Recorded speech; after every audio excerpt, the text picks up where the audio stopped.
Howdy folks, we are back at the storage unit. As you can see, we have lots and lots of comics here. Comics everywhere, as far as the eye can see. Comics! You want some of them? Come on in, let's see. What do we got here?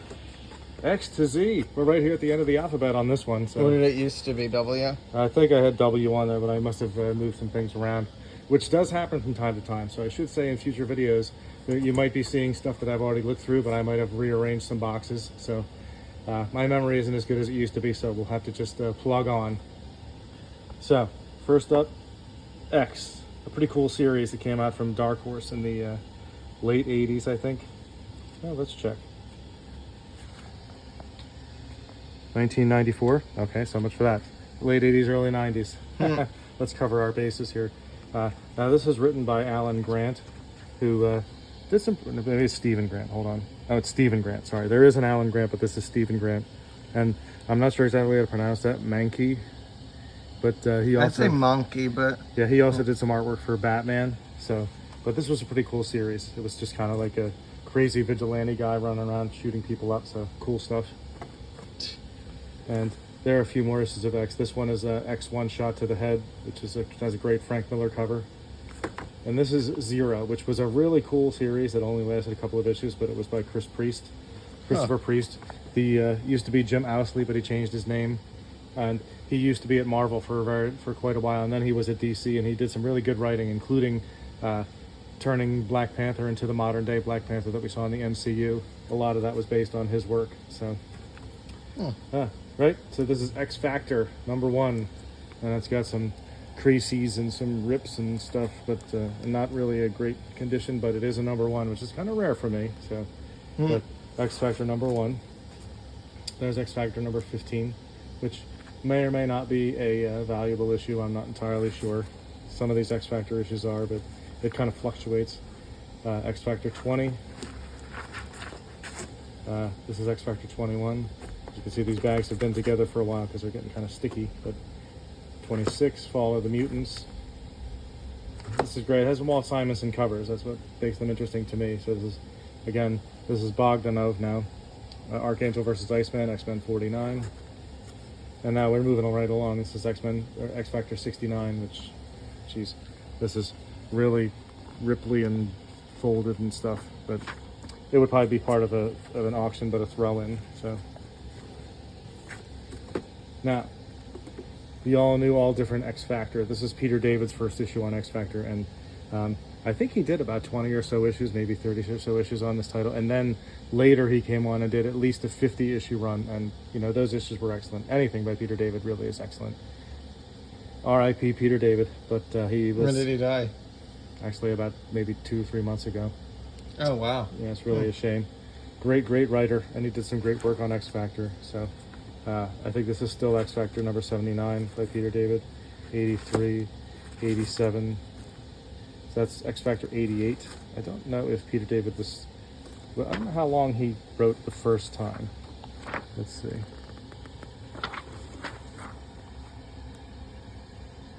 Yeah, he was Scott Lobdell. So this is 91. So unfortunately, he didn't last very long on the first run. But bless you. He did come back, as I said, for a later run. So pay attention to that. So that's X Factor 91. That's X Factor 93, and here is X Factor 100. 100, not bad. This is X Factor 108, and that is X Factor 109, Legion Quest.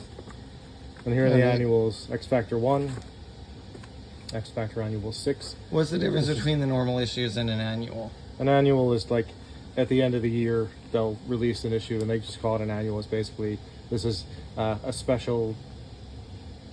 It's related to the main title, but they'll just be like, oh, it's the end of the year, so we're going to put together a whole new story. Sometimes they do reprints, and sometimes they'll do original stories. Most of them are original stories, but they also have reprints in the earliest ones. I think in the later ones, they really try to make original creative stories. Yeah. Like, this is probably part of the Kings of Pain storyline, which must have crossed through a bunch of other X-Men. It does say part 4. Yeah, so it must have crossed over with the other X-related annuals, X-Men, Uncanny X-Men, X-Force, probably. So yeah, there's X Factor Annual 8. And now onto the aforementioned X-Force, number 3. There's Spider-Man, so Of course, they have to include Spider-Man Yeah. in it. There's X-Force 5, X-Force 6, and eagle-eyed viewers among you might be noticing there's no X-Force 2 there, which is the second appearance of Deadpool, and that is correct. I do have some, but they're somewhere else. So, X-Factor X-Force 7. I only have, 6, 7 copies of X-Force 7, so if you want a copy of X-Force 7, you better hurry. So, X-Force 8. No, this is 9. We're just moving right along. Look at that. X-Force 10. X-Force 12. Where's X-Force 11, you may say? The third appearance of Deadpool. And if I'm correct, I think it's the first appearance of Domino. So another kind of Domino. Another character in X-Force. So, and if it wasn't 11, then it's 15. But anyway. So yeah, no X-Force 11 here, but I do have it. This is X-Force 14, which apparently has been around so long that this bag is literally shredding. So that's X-Force 14. I'll get it. Then if you buy it, I'll put it in a brand new bag for you. 18. So let's do this quickly. X-Force 21. X-Force 22. 23. This is X-Force 61. That was a big jump. Yeah, I'm not as consistent. Wait till you see this. X-Force 119. Wow. By Peter Milligan and Mike Allred. Interesting art style, and Peter Milligan's a pretty good writer, so hopefully that's not the hospital that Gloria Ramirez went to. Well, Derek Allred is not to be confused with Derek Aldred, the crazy guy in Dateline. Peter Milligan again, X-Force. I think this went up to issue 125 before they started over, but I can't remember. And here we go again with X-Force annuals. Shattershot Part 4. 4 of those. So if you better hurry. I only got 4. So here's X-Force Annual 2. Some of them are polybagged, or maybe just this one. Featuring the pulse-pounding premiere of a brand new Marvel superstar, and I have no idea who that might be. But it's got a card. A card? Yeah, 1993 Annuals Extreme. Very cool. That's a card. Yeah. I've got a couple copies. A limited amount. X-Force Annual 3. X-Force Annual 7 jumping on. There's Shattershot Part 3, so that answers that question. We jumped way ahead. This is X-Force years later from where we were before. My guess is this is like the early 2000s, maybe 20 teens. Let's see. What does that say?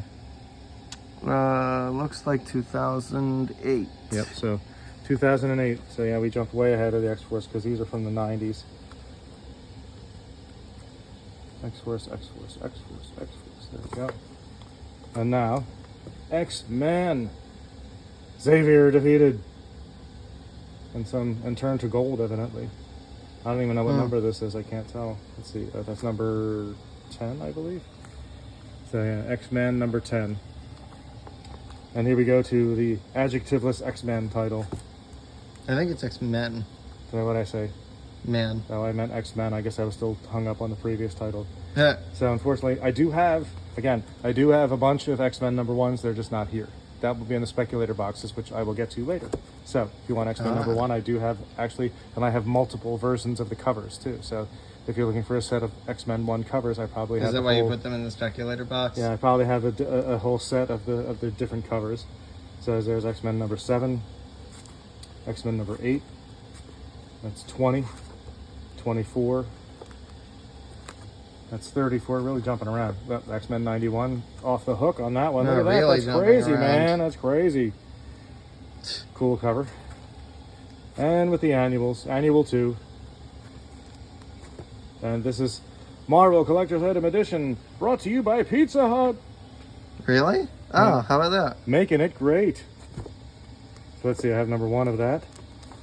Number 2. Let's see. Number 1 and 2, that's it, huh? Let's see. X-Men number 3. This is by Hickman, and this is much more recent, comparatively anyway. I think this is from like the early 2020s. So let's see. Oh yeah, there's an ad for January 2020. So let's see, where is I think it's pronounced Indicia, but The what now? Inicia? Indicia. or indicia. I'm not sure. Oh, the index. No, it's not an index. It's this. Which I think is an indicia, but that's 2020. It looks like. So yeah, that's X-Men 3 by Hickman. It's copyright 2019, actually. But Does it? yeah. Well, the copyright may be 2019, but I think the issue said 2020. Yeah, I mean, I guess if it was copyrighted in December, then. So there's number 5, which I don't know is from the same series or not, because it seems odd that they would change writers that quickly, but it looks like very similar. It's 2022, so they very well could have, this could be a new volume. Oh, they gave Jack Kirby credit. Yeah. Stanley must have been so brokenhearted. This must have been a new volume. So that one's Hickman, this is Duggan. So let's see, X-Men Adventures, number 14, Solitaire. Huh? So here's X-Men versus X-Men and Alpha Flight, not versus. That's a miniseries from the 80s. X-Men and Alpha Flight, there's Loki. So cool stuff. Number 2, X-Men Alpha Flight, number 2. Okay, so now here's X-Men Blue, which is like, I think they had X-Men Blue, X-Men Red, X-Men Gold, but this is X-Men Blue. That's number 13. Let's see. X-Men Blue 16, 15. Why they're out of order, I don't know. X-Men Blue 27. That's X-Men Blue 28. X-Men Classic, which is reprints of X-Men. I wonder if it tells you what issue. It doesn't, but it's by Claremont and John Romita Jr., so it's probably in the 170s or 160s, something like that. I don't know what issue this reprints. It doesn't, or does it? Originally presented in X-Men 194, so I stand corrected. So that's a reprint. Anyway, this is definitely a reprint, X-Men Classics. This is from the Roy Thomas, Neil Adams era, so they're way old. These are from the late 60s, maybe early 70s, the reprints. This is Extraordinary X-Men number 1. Looks like Jeff Lemire on the writing. Extraordinary X-Men number 2, number 3. So if you want a set, we got it. X-Men Gold with the flashy cover. Oh yeah, it has the like 2 different covers. Yeah, it has the cover. I believe that's Images. of X-Men 100, and then it's X-Men Gold number 13. It's X-Men Gold number 18 with Nightcrawler on the cover. X-Men Gold number 28. Heroes for Hope, featuring the X-Men. All proceeds from this comic book to be donated to famine relief and recovery in Africa. A very noble cause. Yeah. Great Arthur Adams cover. Number 1, I got 2 of those. Great art. X-Men Hidden Years. X-Men and the Micronauts, number 2. Number 3. Number 4. This is Exo Man of War. Right when Valiant started, which is a shame that it didn't last. But it was pretty cool when it first started.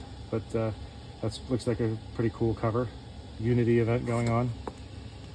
Exo Man of War number 0 with the great Joe Quesada cover. Quesada, who later became EIC, editor-in-chief of Marvel. I got a whole bunch of these. So Exo Man of War, these probably were in the speculator box, but I gave up the ghost because they're not really worth or anything or sought after or were so overpublished. It doesn't matter. But so here's more Exo Man of Wars. Or at least there's one, number 65 by Keith Giffen. Probably the only reason I even got this issue was because Keith Giffen was the writer. X-Terminators, that's number 2.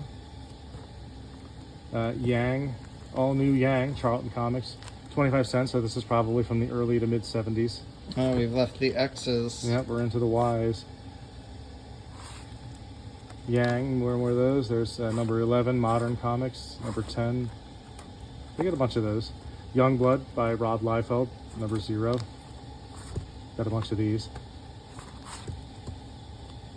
And there's Rob Liefeld, Youngblood, number 1.